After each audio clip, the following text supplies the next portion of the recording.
Alright, so God of War needs no explanation as to what it is. Everyone in a good state of mind is either aware of God of War or has played it and loves it. The God of War franchise is absolutely amazing and one of my most favorite, but I have only ever played the 2 recent games and none of the originals, which is why today I decided to platinum God of War 2005, which came out 4 months after I was born. So that's, definitely something. I bet you feel old now, don't you? But the game is playable on the PS5 through the very, decent game streaming feature that PS Plus has.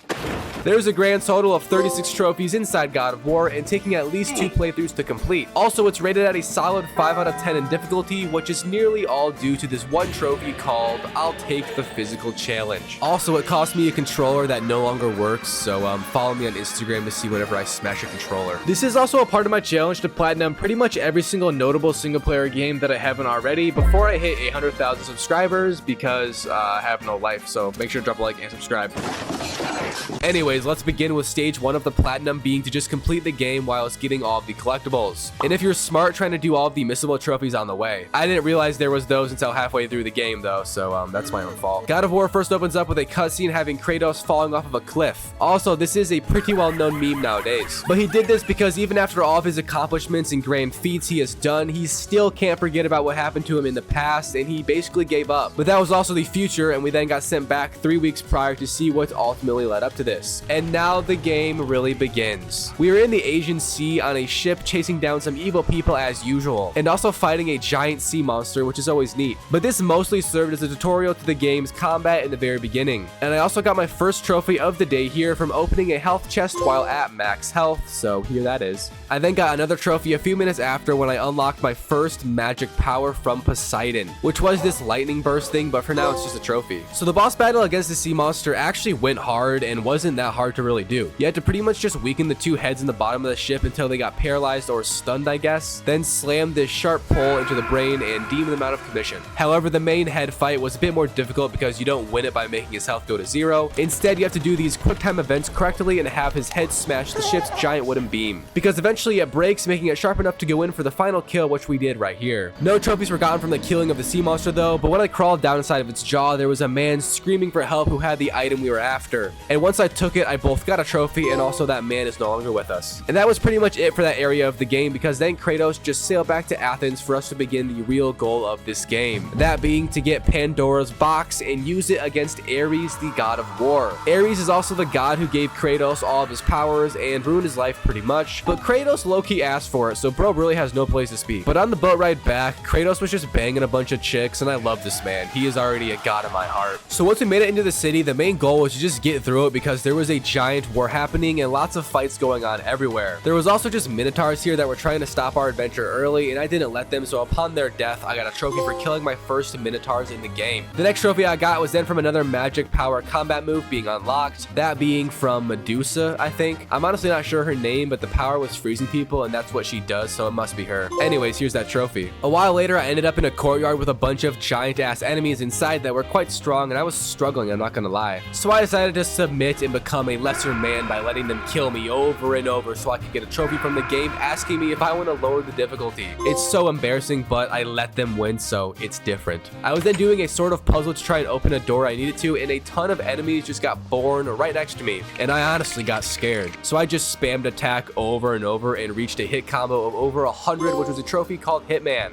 I then got another magic power from Zeus, this time letting me throw lightning bolts at enemies. But sadly, it's only really good or even effective against archers or enemies that are high up and annoying, so you know, that's that. And I finally made it to a puzzle or just special area that required me to actually think and not just keep running and fighting enemies. I had to figure out how to climb up high enough to get on these vines and save the oracle from falling off a rope she's hanging from. But I had no idea what to do, so I might have googled it, I'm not gonna lie. Side note, I ran around with no clue what to do for a solid 15 minutes, and I gotta give the oracle props for her ability to hang onto a rope for that long. Actually insane. However, once you make it up to the top, there is a timer counting down to when she will fall, which is kind of BS. I mean, hell, if you hang for 15 minutes, what's one more, am I right? However, there is a missable trophy here from saving her with over 10 seconds left, but I had to stop for a collectible on the way, so I missed that sadly, but it's fine, we still saved her. She also had some pretty nice tits, which is a bonus that I can't show. Anyways, moving on, I got my next trophy in the following area after that puzzle with the oracle from finding my last Gorgon eye in the game that I needed. This gives Kratos the max health that he can have total, and it's a trophy. I then had to cross a desert to get to the Pandora's box hiding place, and this required me to chase down sirens within the desert. These are an enemy type that just scream the entire time, and it's very annoying. But even after I made it across the desert, there was still more of them that I had to fight at the Pandora's box area. However, once I also took them all out, I got another trophy from it. Anyways, I made it to the challenges area. This is where a lot of puzzles, story items, and trophies are all gotten. But the first trophy I did get was after I got given the Blade of Artemis from just entering Pandora's tomb and really beginning this adventure of challenges we are about to endure. During the first challenge area I was in, I had no clue what to do and was very lost. But I did get a trophy fairly early into it from me achieving a combo score of over 200, and here that is. I then finally finished my first challenge right here once I threw a lever over and Poseidon's statue, I think, let a giant ball roll through some walls and stuff, and here's a trophy from that. That ball, by the way, opened a door to let us go to the architect's son casket. Inside was the architect's son, and we had to rip off his skull because it's used to open a locked door, as a matter of fact. Imagine that being your body's legacy, a lock opening tool. How glorious. On another challenge later on, I also got to fight Cerberus for the first time, which is the three-headed dog, and it's very annoying. But I got a trophy from surviving the first fight with him right here. And I also found my second Moose key in the same challenge. The Moose key is just another collectible within the challenge rooms that opens a secret room that has a lot of loot in it, but it's also a trophy for just finding the keys, so here you go. I then completed the challenge I was on, and the ending had us famously push a man in a cage to his own execution. And if you've played the God of War Ragnarok DLC, then you would recognize this because they referenced it a ton, and it's beautiful to finally know where it actually comes from. Also, that was a trophy right here. I then began another challenge in this room, and it was completely underwater because we got a trident that allows us to go underwater for endless amounts of time. But while down here, there is creatures called naiads who give you collectibles if you kiss them. And I missed a few feathers, so I did kiss one and also got a trophy. A while later, I also reached the Hades challenge room, and inside I managed to get my last feather collectible that was needed for the trophy for maxing out magic points. There was then a sacrifice that needed to be made to Hades, of course, and it had us kill enemies inside of these two rings that light up whenever you killed an enemy in one. But upon completing the 8th sacrifice, you get a trophy from it, which is cool. Anyways, to end off the Hades challenge, you had to battle a giant-ass armored minotaur, which was honestly the hardest fight in the normal story in my opinion. Mostly because I had no clue the best way to do it, but you pretty much just had to damage him over and over until he got stunned. And then you send a flaming log at him to crack the armor more and more. But once I finally did win the fight, I got a trophy, as you would assume. I also got given the Hades magic power, which sends souls to battle for you, and also one of my most favorite magic moves to use in this game. It was also a trophy from getting that, by the way. I then made it to the next area of the Pandora temple, and it had us after 2 necklaces needed to open another door. But once I got the red one, which was from completing a spike box puzzle, side note,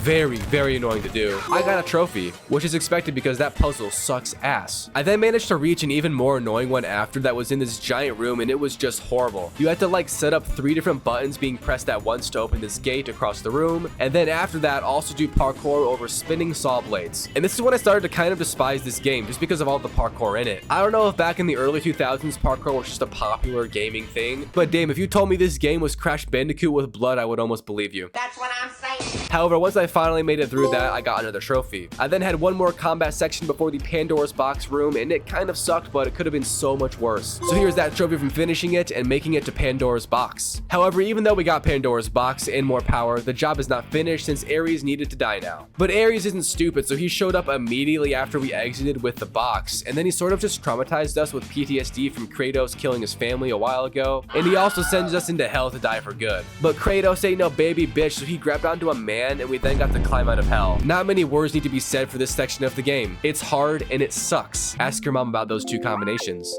Anyways, I got mad here a lot, but at the end of the day, this is the only parkour section that even makes sense at all, because we are literally climbing out of hell, so I'll let this slide. I did also get a trophy down here from climbing up one of those spike towers without being hit, which is surprisingly easy once you know how to do it. And about 15 minutes later, I finally reached the end of the hell parkour and climbed out getting another trophy. It's now the final part of the game's main story, which has us supersized to be as big as a god would be, and we battled against Ares. The fight itself wasn't that hard, to be honest. However, there was a second stage that sent us to space, and we battled Kratos clones, which was weird, annoying, and a bit difficult. Essentially, you just had to not let your family die again, again, even though, I mean, they're gone for good. There was then a final stage to the fight after, which was very short and just had us use a sword to kill Ares because he took away our Blades of Chaos or whatever the name is. And upon winning the battle, we killed Ares and got a trophy from that. The story then showed us that same cutscene from the intro where Kratos was ending it all after completing his last duty, but the gods said otherwise and literally just pulled him out of the water and told him he has more to accomplish. We then got to play again and just simply walked over to Ares' throne and took our place as the king, ruler, and god of war, with the final trophy from the story popping right here. So stage 2 to the platinum is to now go after that trophy I mentioned in the intro, which is also the hardest in the game by far. You have to complete 10 challenges with different objectives, time limits, and constraints on each one, but the 10th and final one is the only real hard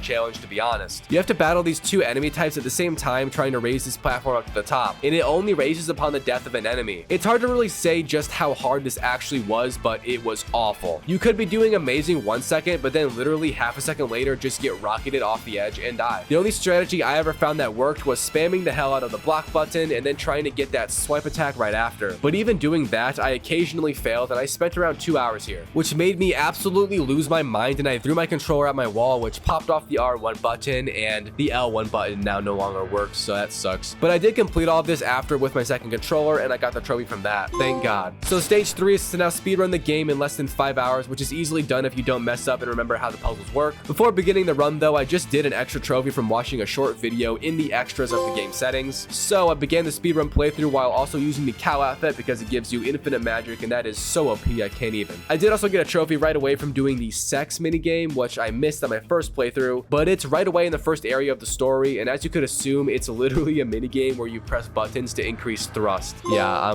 I'm glad they didn't show it.